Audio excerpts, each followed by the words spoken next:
Welcome to Baja Window to the South. We are your host, Denitza Garcia. And I'm Olga Sanchez de la Vega. And we're going to take you to Ensenada. We're going to find out the best places to eat. And you know we love great food here at Baja Window to the South. So let's go and see what we have for you. If you're looking for the best places to eat in Ensenada, you have plenty of options to choose from. Here are some of the top restaurants in the area. Humo y Sal. This restaurant is famous for its delicious smoked meats and wide selection of local wines. Its relaxed and cozy atmosphere makes it a perfect place to enjoy a meal in good company. Madre Cocina Madre. This restaurant offers a mix of Mexican and Mediterranean dishes, all made with fresh and high-quality ingredients. Its menu changes frequently to reflect seasonal ingredients, meaning there's always something new and exciting to try. Restaurante y Petra. With a modern and elegant atmosphere, this restaurant offers a variety of gourmet dishes that blend Mexican cuisine with international culinary techniques. Additionally, its selection of wines and liquors is unmatched. Muelle Tres. Located in the Ensenada port, this restaurant offers a wide variety of seafood dishes, from tacos and ceviches to more elaborate dishes like lobster and octopus. Its casual and fun atmosphere makes it an ideal place to enjoy a meal with family. Punta Morro. This restaurant offers a spectacular view of the ocean, as well as a variety of seafood and meat dishes. Its tasting menu is especially recommended, and it allows dinner to try a variety of different dishes in a single visit. El Rey Sol Restaurant. It's a French restaurant in Ensenada that opened in 1947, and it's considered the oldest French restaurant in Mexico. Its extensive international menu includes seafood, poultry, beef and lamb. The place is also renowned for its desserts, among which stands out the finest French pastries. Tacos El Trailero. If you're looking for a more casual and affordable option, you can't miss this taco stand. Its carne asada tacos are especially recommended, and its red salsa is known for its spicy and delicious flavor. La Guerrerense. Another popular casual food stand in Ensenada that has won international awards.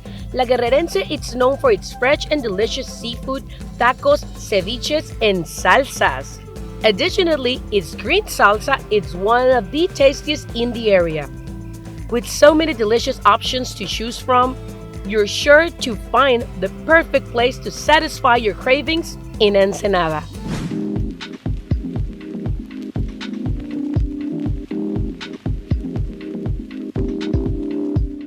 And in case you don't want to go all the way to Ensenada and you want to stay a little bit closer to the border, come here to Tijuana, because guess who's here?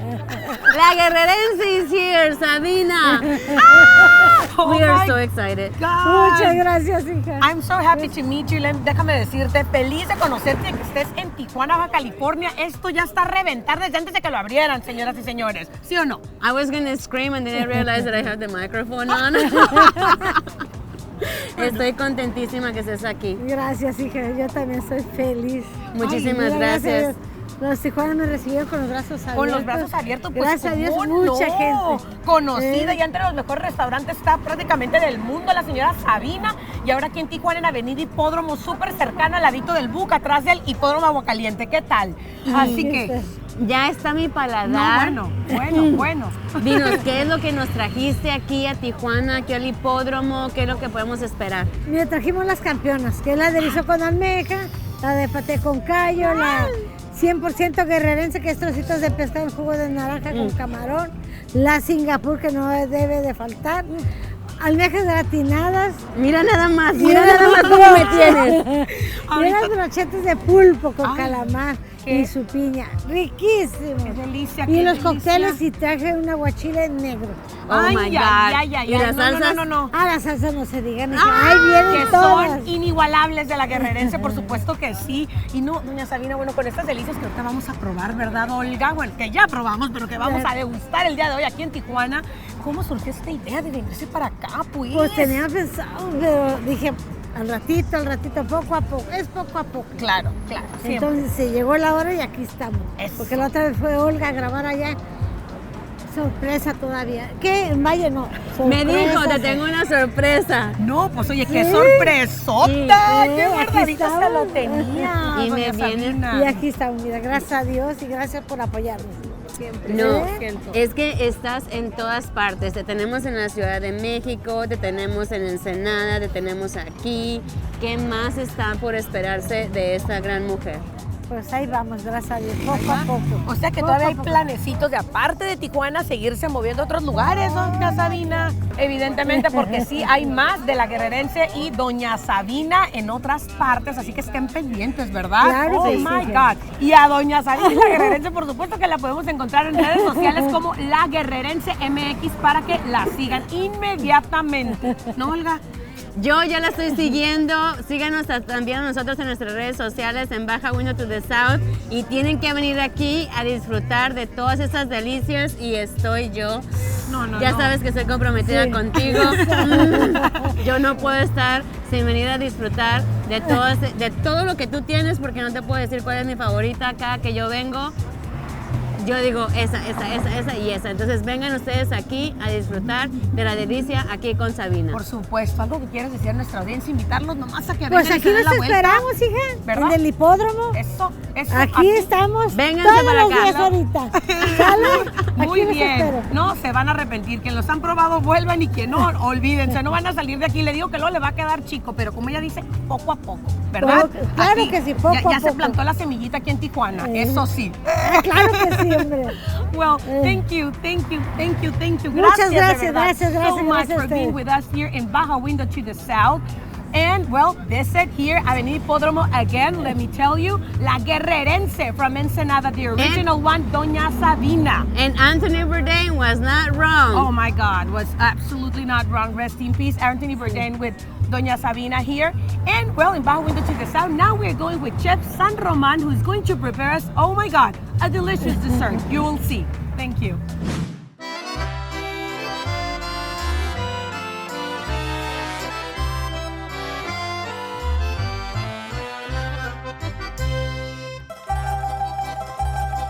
Hello again, my name is Martin San Román and welcome again to Baja Window to the South.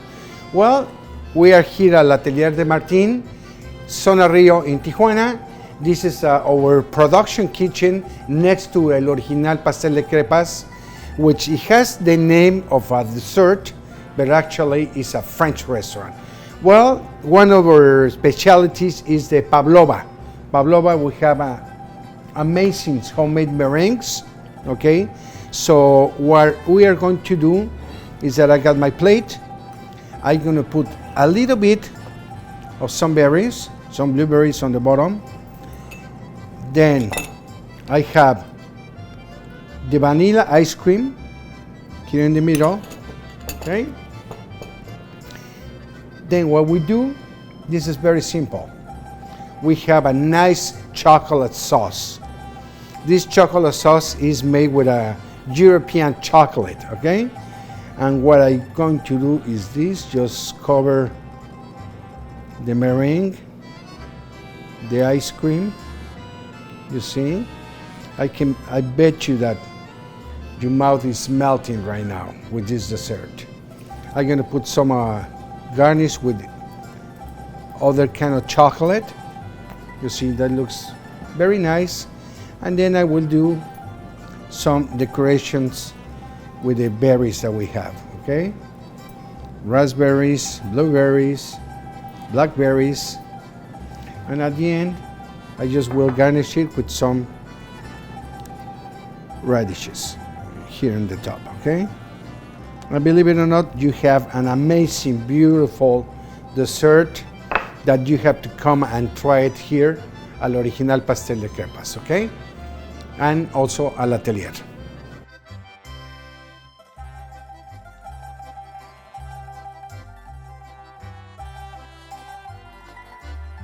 Hello everyone. Well, this is Baja Window to the South, and today is a special day because of course I'm with someone really special. I would like to call it old school, okay? He is a chef. here in Tijuana. And well, he's had a long history, of course, and I'm very glad to interview Chef San Román. Thank you for being here with us and for inviting us here to your restaurant. I really would like to know much about you. So we're gonna get to know about his story, what he's been into, different businesses, and of course, lots of wisdom. Well, thank you for the invitation to Baja Window to the South. You know, I like to do recipes for Baja Window to the South because they're simple, they're fast, and I really enjoy it, no? And you're really good at it, okay? Well, he I got really some knows the experience, camera. huh? I can tell. You have experience I on got that some as well. experience, which I like it, okay? I really would like to know about your story. How do you started, you know, in the business, in the gastronomic industry, per se? Well, pretty much I was like 14 years old, Yeah. Mexico City, and for my family, I would always have the pleasure to go and visit restaurants. So I was 14 when I decided that I wanted to be a chef. So I started my life, you know. In some restaurant, I was 15 years old. They invited me to do some practice, and I was cooking on the table, you know. It was a very famous Mexican chain of restaurants called Carlos and Charlie's. So that's where I started in Cuernavaca, no? And then from there, then I went to France, culinary school. We moved from Mexico City to Tijuana, my family. And I was in San Diego for some time, and that's when I decided to go to culinary school in France. And after I got back, I got married. I went to live in Michigan, you know, for almost 4 years. Michigan, very cold, but it was beautiful. I really enjoyed it. And then I got back, and I used to work for the Westgate. Okay. I was executive sous chef of the Westgate Hotel, in charge of the Fontainebleau restaurant, which was French, and that's when I started my career. After Westgate, after Le Méridien, with some experience in Europe, you know, in very nice hotels. Well, I come back to my area, you know, which was San Diego, Tijuana. The influence for me, France is a great country, you know, in cultural way. Gastronomic, I say, is still top of the line. You know, France is going to be always France. Even that Spain last year had been growing up with great chefs and great restaurants, but France is, for me, is number one. You know, It's an inspiration. it's an inspiration. You love it. But then also what I do is, or what I have done for 30 years, is mix the cuisines of France and Mexico, cuisine Franco-Mexicana, which means that I take some Mexican ingredients and I cook it with the French techniques. So that makes it, you know, I give a high end to the Mexican cuisine, Yes. you know? No, most And definitely. that has been my expertise, you know? That doesn't mean that I can do a carne asada Something tacos, else, of course. classic Mexican, which I love to do, you know, like in my home, every Sundays I do my salsa molcajete from scratch, you know, and I like to cook at home, you know, Mexican cuisine. Of you know? course, but I believe that that's being part of your success, right? And I mean, including this restaurant, it's you know, Well, it you has see the restaurant. Yes, yeah, most definitely. You know, A lot you're of people after come and they say, "Where are you?" Well, in Tijuana. Well, that looks very Frenchy. very French, exactly. And you can see the difference from the restaurant to l'atelier. That's more Provence, the colors and the ambience. And this one is more Parisian business, Yes, you know? yes, You most see the definitely. flowers, and that's what we do in France. So you got it. You manifested just the way you I'm wanted. very happy. You know, you know? yes. I'm a Yes. happy person, you know, doing what I do. And you were telling me, of course, you have 30 years on the business yet, right? Or more than 30 years, and you planning to keep on going. Of course. I have a couple more projects going right now. Can you tell us a little bit, or right now you're gonna keep it concealed? You need to come I'm gonna back? keep it. I will. Okay. So But we got something going on, you know? Okay, but promise us that you're gonna let us interview course. once you can announce it. We Because will that's the way I am. Yeah, of I course. cannot stick, you know, with doesn't mean that I'm going to be like I did before. 4 hours in one, then 4 hours. No, I won't do that. Okay. You hire the right people, Exactly.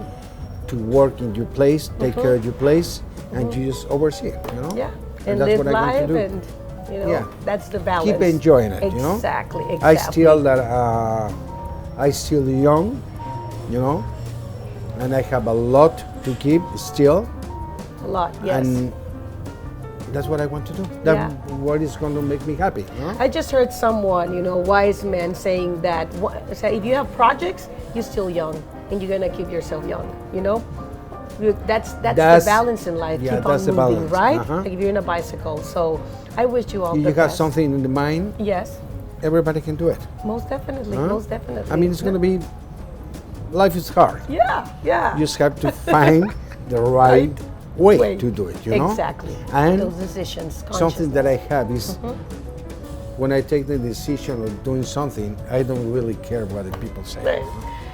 I used to care, now I don't care. That's- you know? I just go for what my heart is telling, Exactly. you know, my God is telling. Exactly, and that's where the truth is. Mm-hmm. And I'm glad. Thank you again, Chef San Román, and all the best, okay? And thank you, well, here, for joining us in Baja Window to the South. Thank you, Denitza and Chef Martin San Román. And now, if you love art from all over Mexico, let's say Oaxaca, Mexico City, Guadalajara, you're not gonna wanna miss this one. We have another one of the beautiful expos. I believe this is the 22nd Expo Artesanal here at Secut. The city of Tijuana is once again a meeting point for Mexican artisans, as the 22nd edition of Expo Artesanal will take place from April 28th to May 1st, where the culture of the different people of Mexico will be exhibited through drinks, unique gastronomic dishes, sweets, desserts, items, and unique objects, as well as traditional hand-woven garments by artisan hands, where the ancient knowledge of this country's communities still survive. This is a family-friendly event that will take place at the Centro Cultural Tijuana Terrace and will be open to the public from 11 a.m. to 9 p.m. Admission is completely free and it's 100% pet-friendly. Among the wonders that you will find in this event, there are several different gastronomic dishes from all over Mexico, as well as classic drinks such as mezcal, pulque, tequila, cacao, and Veracruz-style coffee. Fabrics for different purposes, traditional Mexican silver, clothes, shoes, sombreros, ponchos, zarapes, classic toys, alebrijes, and much more. According to Mario Murrieta, General Manager of Expo Artesanal, more than 100 exhibitors will gather here who will highlight the beauty of Mexico, arts, crafts, and several different areas. These items range from cardwood items, silver, leather, porcelain, and glass to elegant and traditional cloths from Jalisco, Estado de Mexico, Veracruz, Oaxaca, among others. These handicrafts not only represent physical items, but also Mexico's multiculturalism, and this is why several musical local bands and artists will be presenting, such as La Odisea, Julissa Guadalupe, Carlos Esaúl, Adilén Mendoza, and more. In addition, folklore groups will showcase the beauty of Mexican traditions, as the event will coincide with the International Day of Dance, which takes place on April 29. Two organizations will be supported, as this is an event for a cause. The first one is Generación Prisma AC, whose goal is to create greater inclusion in society for people with disabilities. The second organization is Lazos de Amor y Esperanza, who supports women who are cancer survivors. Well, there you go. If you want to come to the Expo Artesanal in El Secut, it's completely free. And what happens if you're an American citizen and you come on vacations to Mexico and you deliver it here, okay? You're a baby born in Mexico and you want to make, of course, an American citizen. Well, all the info right up next. What happens if you, as a U.S. citizen, come to Mexico while pregnant and for some reason you end up in labor? Your baby, born in Mexico, will be a Mexican citizen, but you want him to be a U.S. citizen. What options do you have? It's called a consular report of birth abroad. It's a petition that is filed with the American consulate, where the American mother shows up at the consulate with all the documentation regarding the baby's birth in Mexico, plus evidence that the mother has lived in the United States. It can be from even as little as 1 year in the United States or up to 5 years. But if there's 5 years of physical presence of having lived in the United States, then that Mexican-born baby will have no problem becoming a U.S. citizen at the American consulate in Mexico. And what happens if you, as a U.S. citizen, live in Mexico and your child is born in Mexico and you want him to be a U.S. citizen? Yeah, the other route is for American citizen women who live in Mexico and have never lived in the United States. If they have their baby in Mexico, they could not do the consular report of birth abroad. They would have to go to the American consulate, get a permanent residency first for the child, and then after the child gets a permanent residency, upon crossing the border and the parents living in the United States for an approximate about 3 years, then that baby can become a U.S. citizen also. There's a chart that explains the physical presence that the parents are required to have, because it varies whether the parents are married at the time of birth, whether the father is a U.S. citizen or the mother is a U.S. citizen, but usually it's either like 1 year of physical presence in the U.S., 3 years, or 5 years, and that's about it. The other variation can be the age of when the parents lived in the United States. So they focus more on the age of 14 onward of having lived in the United States.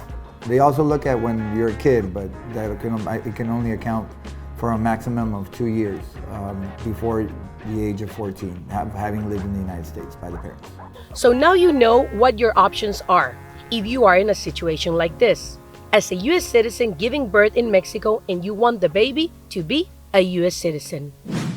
Well, now you have this information that's very, very helpful. And right now we're going with Olga, who is going to interview someone from this foundation who helps young girls who have babies.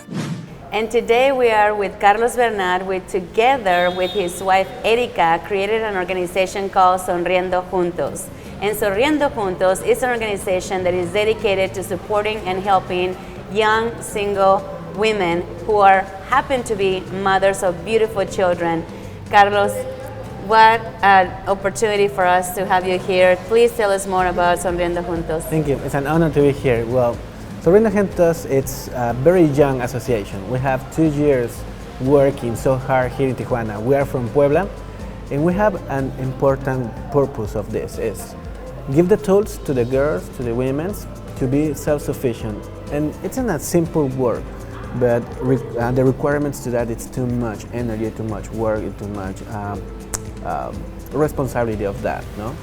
The main idea is to give them the opportunity because they deserve the opportunity, they deserve the best.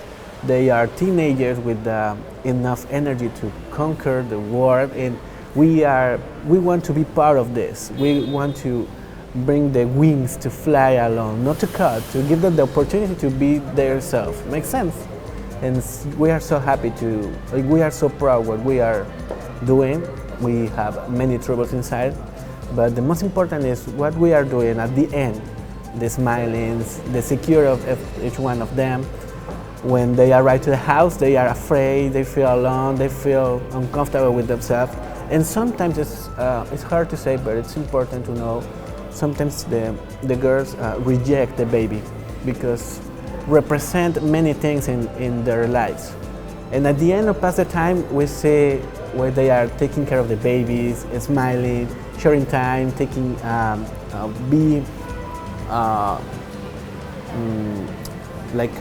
very nurturing. Yes, and watching the details as a mother. Imagine just to be a teenager, right, without parents, without family, any one of them supporting to you, and with a baby. It's like wow. The youngest girl we have been in the house is 13 years old. Oh gosh. It's continue being a girl. It's a small girl, and with a big responsibility, it's so hard. I am very thankful that you and your wife have decided to give an opportunity to every single one of these families, and that they know that they are a family themselves, that they're not alone. We have a ton of people who are here to help them. How can we reach out to you guys so we can help you with resources, so we can, I don't know, I know that they probably need education, they probably need, clothing, resources like psychologies and medical care, anything they need. How can we reach out to you? Well, the main way is through Facebook. We are in Facebook as Sonriendo Juntos. In Instagram, we are as Sonriendo Juntos AC, as association. And also in Facebook, you can find our telephone number. Even in Google Maps, if you put Sonriendo Juntos Obrera, you can find our address, you can find our telephone number, as contact with us by WhatsApp. And yes, we are knocking many doors to give opportunities to them. And one of them is a scholarship. Another is the opportunity to know the world, because they are growing in difficult situation or in an orphanage, and they don't know what is outside in the city. They don't know where is a good place to eat and things like that. So, Thank you so much. Thank you for every single one of you who stayed with us during this interview, Carlos and Erika, and every single one of you who is part of this organization. Thank you, and please, let's continue to help out. You're gonna see the resources of how to stay connected, and we cannot wait to meet some of them on the next one. yes, and feel free to visit us. Feel free, this is your house. We are as a family, just big family.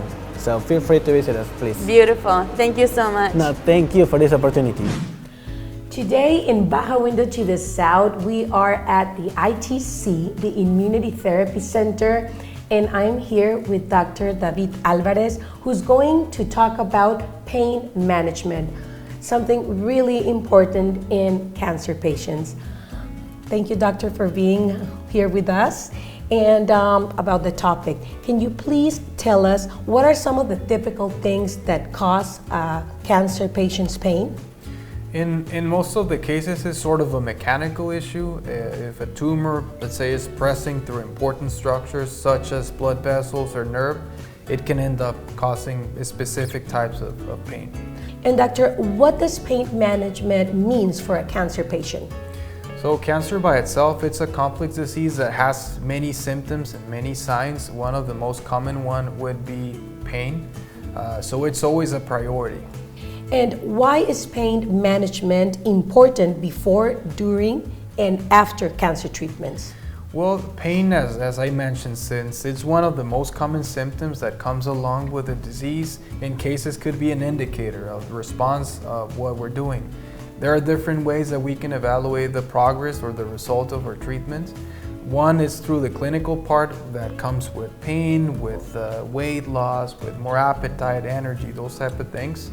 In some cases, we evaluate as well through imaging studies, or some forms of cancer would have certain blood markers that can give us an idea. But in this case, it's basically to evaluate if the pain is getting better. It pretty much means that something is happening on the inside. Okay. So it could be a response. I think I understand. And how do you assess a cancer patient's pain?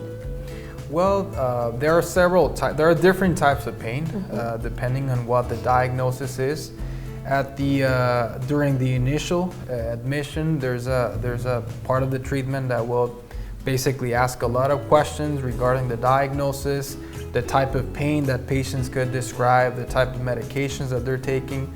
So we can understand better what the situation is and come up with a specific regimen that can either take care completely of the pain or manage it to a point where we can complement it with other things. Okay. And how frequently do you assess a cancer patient's pain? Well, normally we see our patients every day. So there's either a consultation at the office, which is the most common thing, or we go and check with our patients every day. So part of the main things that we ask is, how is your pain doing? How is your appetite? Is the nausea better? Are you feeling with more energy? How's the fatigue? So there's a daily evaluation that we have, and pain is most of the times the main question, right? Wow, that is great. And what are some ways ITC manage a cancer patient's pain? Well, there are basically three ways, right? We know the common medications that most of the patients are taking. We have some IVs that can have anti-inflammatory properties, such as curcumin, such as DMSO. There are some functional therapies that can help to alleviate the pain as well, everything that involves heat. Hyperthermia therapies, for example, some types of hyperthermia, besides the impact that it has against the cancer, can generate some pain relief by reducing the inflammation. You most definitely have a lot of options for your patients, and that's really amazing. And does pain management evolve during the course of cancer treatments? Well, the objective is to try to use less and less invasive methods, right, or standard medications. But at the same time is putting on a scale, and it's so important to evaluate this daily, and it's so important that our patients share with us how they're responding or how the pain is getting better. Otherwise, it might require a higher dose of something, or it might take a little longer for the medication to act. So that's why it's so important, the evaluation, and eventually what we want is to reduce dose of certain medications and try to substitute it with something less standard or more from the functional side. Yeah, most definitely. And are there ever side effects from the pain management itself? With some type of standard medications, there's common things such as nausea, constipation, feeling dizzy, insomnia. But what we try is to select the best option for each patient so we can reduce the possibility of a side effect and try to complement that with some of our treatments, with the biomagnetic treatment, which can help a lot with inflammation, with some types of hyperthermia, as I mentioned, and some IVs, like curcumin, for example, which is it's turmeric, it's a natural anti-inflammatory, and it can help a lot with relief, pain relief. Of course, and is pain ever a good thing for a cancer patient to be experiencing? Well, here at ITC, in some cases we call the healing pain, let's say. We believe that when our treatments, the medications, or IVs are going where they have to go, it creates a local inflammatory reaction from the tumor itself. So in cases, patients could experience some pain, but it's very different to the traditional type or the normal pain that they would experience. And please tell me, why is it dangerous for a cancer patient to hide or tolerate their pain? Well, in some cases, pain could be a symptom that is covering something else, right? I don't know, a bowel obstruction, a fracture, things that could happen with having this diagnosis. So it's always important to share that with your doctor. That's why we try to establish a connection with our patients from day one. But at the same time, if that's not the case and it's just related with the same tumor itself, it might require a high dose of a medication that you're probably trying to avoid, or it might take longer for this to act. Okay, and why do some cancer patients experience pain, others a little or none at all? Well, cancer is unique, right? Every patient is different. Even having or sharing the same diagnosis, every cancer behaves in a different form. There are some types of cancer that are known to be more painful, such as pancreatic, bile duct, gallbladder, liver tumors, everything that is that has spread into the bones, such as a metastatic tumor, breast tumor. But there are some other types of cancer, more from hematological disorders, such as a leukemia, that won't give you much pain. So there's an initial evaluation where we pretty much have a good understanding on where we're at, what to expect, and based on that we customize the pain regimen, right, or the pain management. Thank you so much again, doctor. Very helpful information. Is pain management included in the ITC cancer treatment plan? Pain management is a priority for us. Besides the impact that we want to have against this disease, we focus a lot in quality of life. So there are different things that come along with that term. Pain is one of the most common things that comes with the diagnosis. So it's something that we address from day one. Cancer by itself, when you hear the word cancer, your whole world changes, right, completely.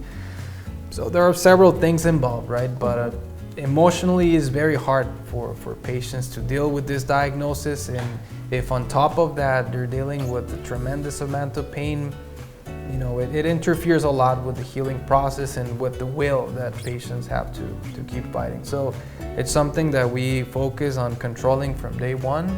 And as I said, there are several options, right, to control this. Most definitely. Oh, well, thank you so much, Dr. Alvarez, for all this information. Now you know you have a lot of options here about paint management and ITC, and you're always on top.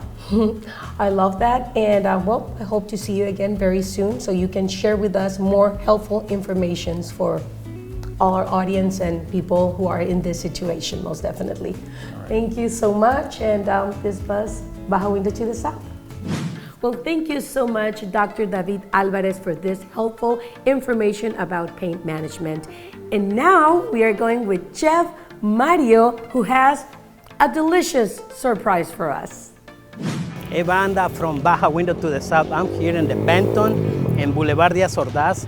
Try to find a really good taco. Somebody told me about Mariscos Perla Negra. It's really good.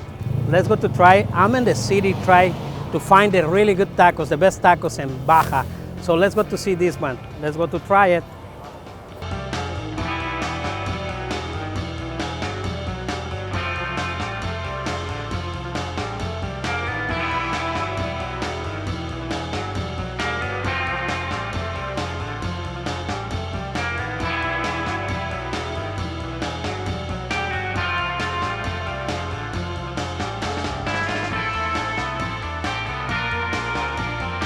Thank you.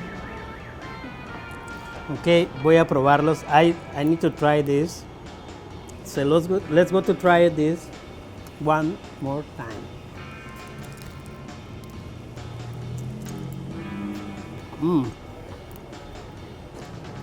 It's amazing. It's really fresh.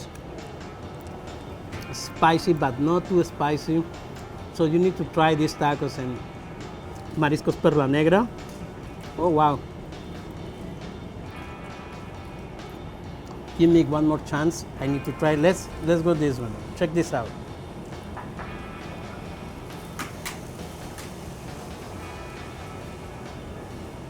Check this. I'm sweating like 100 degrees. This Gobernador taco is complete different. It's traditional, but have this little touch. I'm sorry.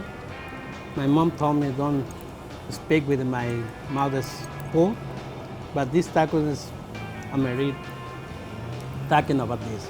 It's amazing, it's really good. So don't forget, come to Mariscos Perla Negra, Benton Street, Boulevard Díaz Ordaz. Sabor.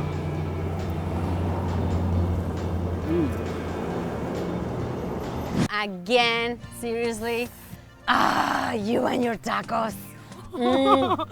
We love it, and we thank you for joining us this week in Baja Window to the South. Please like us, share our show if you like it, comment. We would like to know what you like, and of course, Olga, see you next week. See you next week. We cannot wait. Please share, like, comment. Let us know what else you would like to see here with you, with us at Baja Window to the South.